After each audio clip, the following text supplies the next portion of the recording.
Good morning, সুপ্রভাত বন্ধুরা। সুপ্রভাত বলা যায়? এখন প্রায় 12টা বাজতে যাবে এরকম করছে। সুপ্রভাত তো বলা যায় না। যাই হোক, আয় বন্ধুরা, আশা করছি সবাই ভালো আছো। আমরাও মোটামুটি সবাই ঠিকঠাকই আছি। কিন্তু আমার গা হাত পাগুলো ভীষণ ব্যথা করছে। কালকে একটু পুজো আচরা করেছি তো, সিঁড়ি থেকে উঠেছি নেমেছি এই করেছি। হাত পাটা একটু ব্যথা হয়েছে, তার মধ্যে তোমার রান্না করতে গেছি, একটু নাড়াচাড়া পড়েছে, হাতটা খুব ব্যথা করছে, যন্ত্রণা হচ্ছে। তো কিছু করার নেই, পুজো আচরা করতে গেলে তো করতে হবে। কিন্তু কি বলো তো, শরীরে না মাঝে মধ্যে দেয় না, ভালো লাগে না। মাঝে মধ্যে ইচ্ছে করে, মাঝে মধ্যে ইচ্ছে করে না, আবার ইচ্ছে করে, এরকম হয়। তো যাই হোক, এখন আর পেরে উঠি না। অকত্য গরম পড়ছে, তো ওই গরমে না নেওয়া যায় না, করার মতো ক্ষমতাগুলো না সব বেরিয়ে যায়, এনার্জি লস হয়ে যায়। আসার সময় পার্থিবকে স্কুলে দিতে গেছি, তো আসার সময় একটুখানি দই এনেছি। দেখো, ঠাকুরের মিষ্টি কিনতে গিয়েছিলাম, তো একটুখানি দই কিনে আনলাম, ঠাকুরের ফুল টুল কিনলাম। বললাম ওনাকে দুটো মালা, একটা কলা, আমের শলা, দুটো পান দেবে। উনি একবারে আমাকে ফুল টুল সমস্ত কিছু দিয়েছে। কালকে আমি একবার ফুল কিনেছি, আবার আজকে বলো 10বার করে কেউ ফুল কেনে? তাও দিয়ে দিল, বললো আমি ফুল তুলে ফেলেছি, তোমাকে দেবো না। চেনাশোনা দোকান তো, এবার দিয়ে দেয়, বলো পয়সা পরে দাও, কোনো টেনশান নেই, কিন্তু তুমি নিয়ে যাও। এরকম করবে। মাছের দোকানে গেলেও মাছওয়ালা পয়সা পরে নেবে, মাছটা আগে দিয়ে দেবে। জানে পয়সা দিয়ে দেবো, দেরি তো আমার হয় না। মাসের পয়সা যখনই ঢোকে আমি তখনই দিয়ে দিই। আমার তো আর রোজের পয়সা না, মাসের পয়সা, তো অসুবিধা হয় না। আর এই দেখো, এখানে কতগুলো ফল দেখো। এই ফলগুলো পার্থিব যে কখন খাবে কে জানে। আসবে, নাশপাতিটা কেটে দেবো, আপেলটা দেবো ভাবলাম। বললো মা আপেল আর নেবো না, খাবার নিয়ে গেছে। কালকে যেহেতু পুজো হয়েছিল, তোমার ওই পোলাও আলুর দম করেছিলাম, তো ওটা নিয়ে গেছে। বললো মা আজকে খুব ভালো লাগবে। ও আবার ওটা খুব ভালোবাসে, ফেভারিট জিনিস তো। এখনই আমাকে একগাদা কাজ করতে হবে, এটাই আমার কাছে বড় কষ্টের।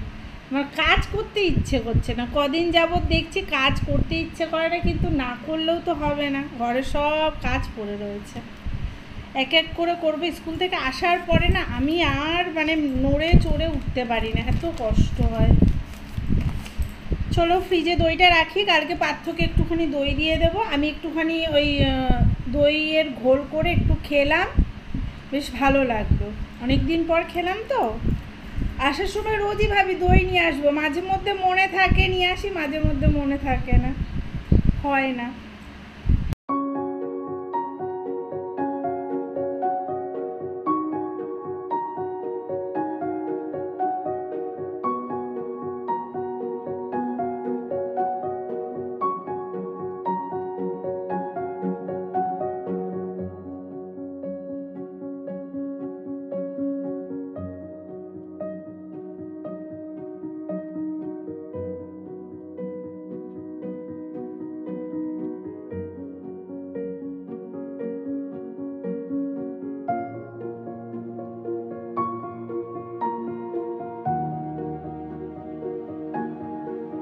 তো এই দেখো, এইমাত্র ঘরটা উপরটা মুছে নিলাম। এই দেখো কতটা নোংরা জল পড়েছে, কারণ আছে এতটা নোংরা হয়েছে।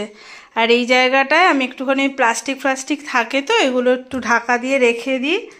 আর এই যে সুন্দর করে মুছে নিলাম, মুছতে মুছতে শুকিয়ে যাচ্ছে। ঠাকুর ঘরটা একদম পরিষ্কার করে নিয়েছি। যেই জায়গাটায় পরিষ্কার করে ঢাকা দিয়ে রেখেছি, এই জায়গা থেকে কালকে সমস্ত কিছু ঝরঝর করে সব পড়ে গেছিলো, ওই জন্য আবার এগুলোকে গুছিয়ে গেছি সুন্দর করে রেখে, সেইটা একদম পরিষ্কার করে। এখানে কিছু এক্সট্রা যে জামা কাপড়গুলো আমাদের লাগে না, ওগুলো রেখে দিই, মাঝে মধ্যে তো লাগে, তখন বের করে নিই। আর এই জানলা, এই দরজাটা আমি একটুখানি এটা দিয়ে ঢাকা দিয়ে দিলাম। জানলাটা তো খুলেই রাখি, এখনও পুজো দেওয়া হয়নি, কাজবাজ করে এসে পুজো দেব। পার্থিব শুধু সকালবেলা একটু ঠাকুর সব তুলে দিয়ে গেছিলো। আর নিচে দেখো নোংরা সব ফেলেছি। কাল যখন ঠাকুরের পুজো করছিলাম, করতে করতে রান্নাবান্না কমপ্লিট হয়ে গেছে, আমি তখনই ওপরে উঠবো, তখনই ওখান থেকে উড়মুড়িয়ে সব পড়ে গেছিলো। তোমরা বিশ্বাস করবে না, আমি তখন আর দেখাইনি, এতটাই নোংরা, পুরো সিঁড়িতে ভরে গেছে, নিচে পড়ে গেছে, সেগুলো আবার পরিষ্কার করেছি।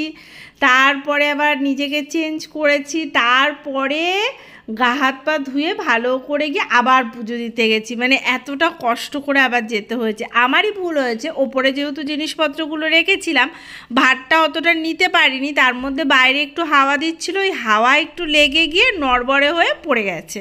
কি আর করা যাবে, কিছু তো করার নেই। যাই হোক, পরিষ্কার টরিষ্কার করে এখন গুছিয়ে গেছি, একদম সুন্দর করে রেখে আসলাম। আর কিছু জিনিস যেগুলো একটু ভারী, সেটা আবার আমার ওই পাশের যে ওয়াশরুমটা রয়েছে, ওটা তো খুব একটা ব্যবহার করা হয় না, বাড়িতে যদি কেউ আসে তাহলেই ব্যবহার করি। তো ওই ওয়াশরুমে গিয়ে কিছু জিনিসপত্র ওখানে রেখে এসেছি, যেমন মইটা আছে। ওই ওয়াশরুমটা খুবই কম ব্যবহার করা হয়, মানে কি বলো তো, বাড়িতে কেউ আসলে হয়তো ঘরের ভেতরে বাথরুমটায় কেউ রয়েছে বা যেতে পারছে না, তখন হয়তো ওটা ব্যবহার করার জন্যই রেখেছি। এই হচ্ছে কথা। অনেকেই আমাকে বলেছে রান্নাঘরের পাশে বাথরুম রেখেছো, ভাবছি এবার ওই বাথরুমটা ভাবছি উঠিয়ে দেবো। যদি ওপরে ঘর করতে পারি তাহলে ওপরে একটা ওয়াশরুম করলে তাহলে নিচেরটা আর দরকার হবে না। তো দেখা যাক, ওটা সময় বুঝে অবশ্যই করব। যাই হোক, এখন ঘরদোর পরিষ্কার টরিষ্কার করছি। পার্থিবকে স্কুলে দিয়ে এসে আমার এতগুলো কাজ থাকে যে কি বলবো, এগুলো করার পর না আমি না আর সত্যি কথা বলতে নিঃশ্বাস নিতে গেলে আমার খুব কষ্ট হয়। মাঝে মাঝে আমার ভিডিওগুলো অফ যায় এই কারণে, মানে এতবার সাইকেলিং করতে হয়। এবার যখন সাইকেল চালিয়ে চালিয়ে বাড়িতে আসি, আবার যাই আবার আসি, মানে অনেকটাই তো দূরত্ব, তো অতটা না নিতে পারি না। তার মধ্যে তো মানে বৃষ্টি, তো ওই বৃষ্টি, ঠান্ডা তো কিছুতেই হয় না, সেই গরম প্যাচ প্যাচে গরম। তো এতে আরও বেশি কষ্ট হয় যখন সাইকেল চালাই, তখন মাথায় রোদ্দুরটা লাগে। মানে যাওয়ার সময় তো তাও পার্থিব ছাতাটা ধরে নিয়ে যায়, এবার যখন বাড়িতে আসি তখন তো আর আমি একা মানে চালিয়ে ছাতা ধরে আসতে পারি না, মাঝে মাঝে একটু অফ রাখতে হয়, আবার খুলি, এরকম করি, তো হয় না। আবার যখন দুপুরে যাই তখন আবার ছাতাটা মাথায় দিয়ে যায়, আবার রেলগেটের সামনে গেলে আবার ছাতাটাকে অফ করতে হয়, এই করতে হয়। তো যাই হোক, এই কষ্টের মানে কষ্ট হয়ে যায় বলে না আমি সেভাবে ভিডিওতে ভয়েসও দিতে পারি না, তোমাদের সাথে এসে মাঝে মাঝে কথাও বলতে পারি না। যখন দেখি একটু ঠিক আছে তখন এসে আবার কথা বলি। কাল পুজো করার পরে আজকে তো গোছান গাছানো থাকে, এটা তো সবাই জানো। তো এই যে শাড়ি টাড়িগুলো একদম গুছিয়ে গাছিয়ে রেখে দেব। আর ওদিকে এক গাদা বাসন রয়েছে ঠাকুরের, সেগুলো গিয়ে বাইরে একবারে মেজে ঘষে নেব।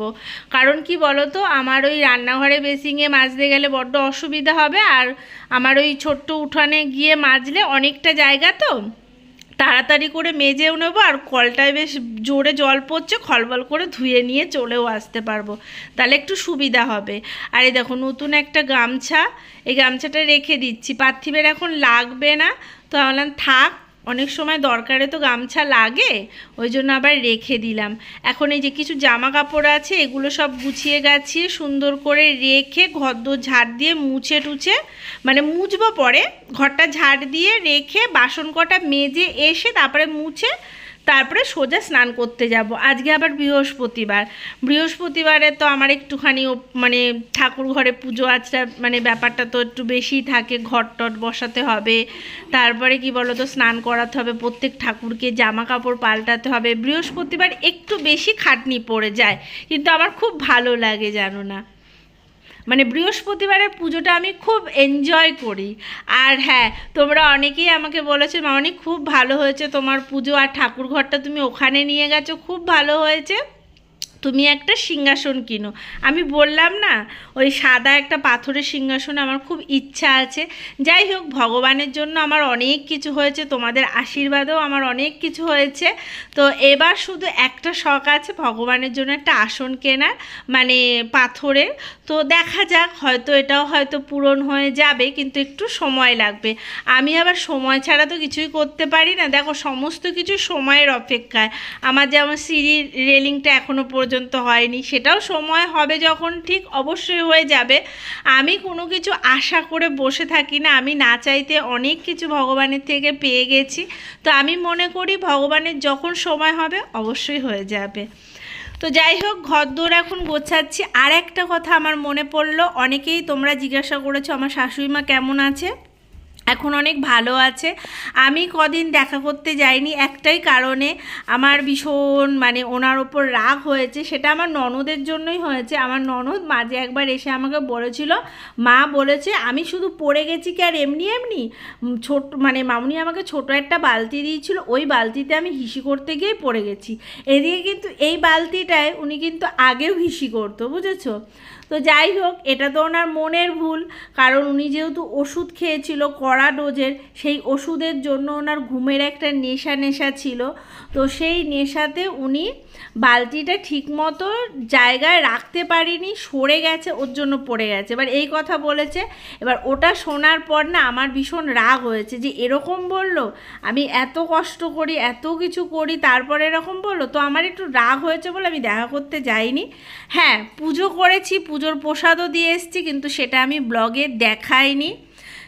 আমি যখন আবার যাব তখন অবশ্যই তোমাদেরকে দেখাবো। হ্যাঁ, আমি রোজ যেতে পারি না, মাঝে মধ্যে আমি যাই, কিন্তু আমি ভিডিও করি না। তো যখন যাব অবশ্যই দেখাবো। আর এখন যেহেতু কাজের দিদি আছে, ওই জন্য আমার খুব একটা অসুবিধা হচ্ছে না। আমি সেদিন যখন প্রসাদ দিতে গেছিলাম কালকে, তো দেখলাম ঘর একদম টিপটপ করে রেখে দিয়েছে, গুছিয়ে গাছিয়ে, তারপর তাকেও সুন্দর করে রেখেছে, অনেকটাই সুস্থ আছে। আমি তো বলেই ফেললাম মুখ দিয়ে, তুমি তো এখন অনেকটাই সুস্থ আছো, হাঁটতে চলতে পারছে। যে মানুষটা হাঁটতে চলতে পারছিল না, মানে বারবার পড়ে যাচ্ছিল, শ্বাসকষ্ট হচ্ছিল, অনেক অনেক অনেক বেটার আছে, অনেক সুস্থ আছে। হ্যাঁ, আমি এইটুখানি বলবো, কি বলো তো, মা তো, মা বাবা সন্তানের কাছে অনেক প্রিয়। তো সবাই চায় আমাদের বাবা মা বেঁচে থাকুক, ভালো থাকুক, তাই না? হারানোর ব্যথা যে হারিয়েছে সেই একমাত্র বোঝে যে হারানোর কতটা কষ্ট। আমি আমার বাবাকে হারিয়ে সেটাই বুঝতে পারি যে আজকে এখনও খুঁজে বেড়াই যে আমার বাবা আছে। মানে ওটা ওটা না বলে বোঝাতে পারবো না। যাই হোক, যার মা, আমার হাজব্যান্ডের মা, তো আমি সবসময় চাইবো সে ভালো থাকুক, কারণ সে ভালো থাকলে আমার হাজব্যান্ডও ভালো থাকবে, তার জন্যই বলা। সবাই ভালো থাকুক, এটাই আমি চাই। আর এই যে, যাই হোক, এই কারণে আমি যাইনি, অবশ্যই যাবো। দেখো, রাগ আজকে আছে, কালকে গলে জল হয়ে যাবে, এটা তো হয়ই, স্বাভাবিক। তো কিছু করার নেই, আমি এর জন্যই যাইনি। আর অনেকেই মানে মাঝে মধ্যে যারা ভালো লেখো তারা তো ভালো লেখো, আবার অনেকে আবার এটাও লেখো, হ্যাঁ সব করছো, শাশুড়িকে দেখতে যাচ্ছ না। ভাই, শাশুড়িটা তো আমার, আমি দেখতে যাব কি না যাব, কি করব না করব, সবই তো আমার ব্যক্তিগত ব্যাপার, বলো। তাও আমি তোমাদেরকে দেখাই। দেখো, বর্ণালী দিদিভাই যেমন খুব সুন্দর করে লিখেছে যে মামুনি শাশুড়ি মা কেমন আছে, আমি যেমন বললাম খুব ভালো আছে। অনেক মানুষ আমাকে এরকম লেখে, আবার অনেক মানুষ এতটা খারাপভাবে লেখে, তখন না সত্যি কথা বলতে গেলে আমাকে এইটুখানিই বলতে হয় যে শাশুড়ি আমার, আমি দেখব কি না দেখব সেটা তো আমার ব্যক্তিগত ব্যাপার। আর কি বলবো, আর কিছু বলার নেই।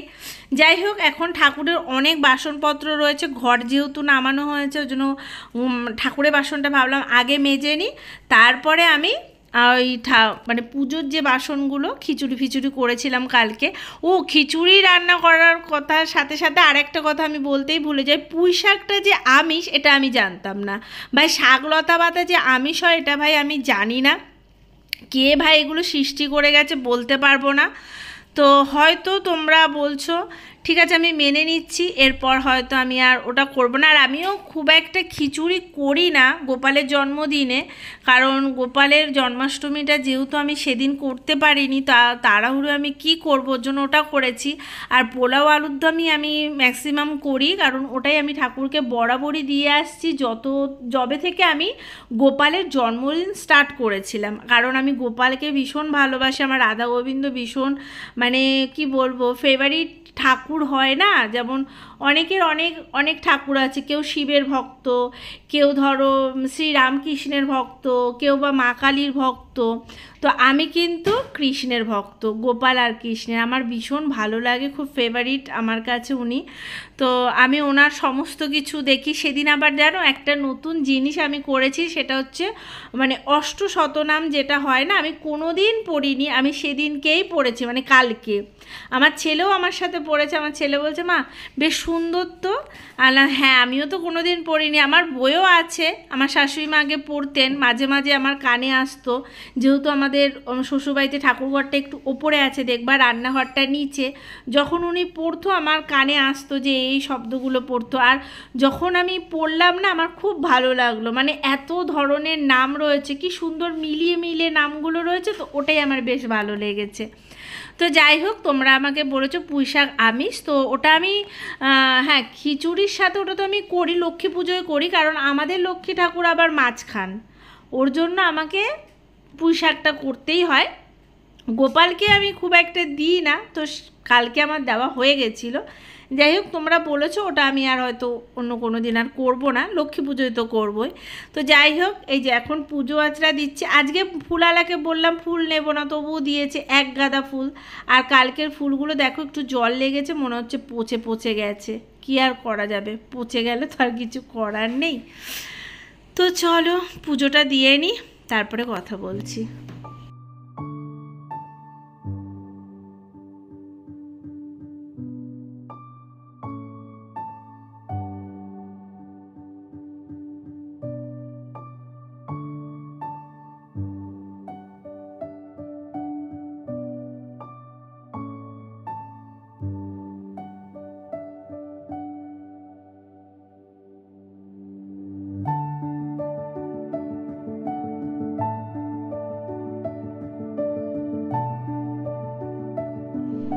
আজকে যেহেতু বৃহস্পতিবার, কালকে না আমি লাড্ডু দিয়েছিলাম গোপালকে, যেহেতু গোপাল লাড্ডু খেতে ভীষণ ভালোবাসে, তো আমি কালকে মিষ্টির দোকান থেকে মিষ্টি আনতে পারিনি, তো আজকে আমি মিষ্টি নিয়ে এসেছি রসগোল্লা।